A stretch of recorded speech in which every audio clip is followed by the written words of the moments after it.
করতে হবে। তারেক রহমান বলছে আগে আমরা ধানের শীষকে জয়যুক্ত করবো, ধানের শীষকে যদি আমরা সামনের দিনে জয়যুক্ত করতে পারি, তারেক রহমান যদি প্রধানমন্ত্রী করতে পারি, আমাদের 31 দফা বাস্তবায়ন হবে। আর 31 দফা বাস্তবায়ন হলে আমাদের 31 দফার মতো দেশ চলবে, দেশ পরিচালনা হবে।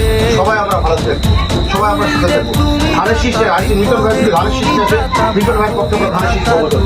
এর বাইরে আমরা কেউ নাই। কেউ বাইরে তো আছে আপনার সবাই ধানের শীষের পক্ষে। আমরা ধানের শীষের লোক, ধানের শীষের সবসময় কাজ করবো।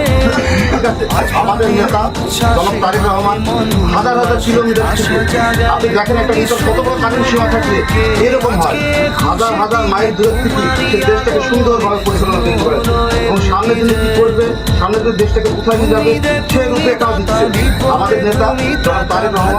অল্প দিনে দেশে চলে আসবে। আপনারা তার জন্য দোয়া করবেন, আমাদের জন্য দোয়া করবেন। সবার সুস্থ কামনা করে আমি আমার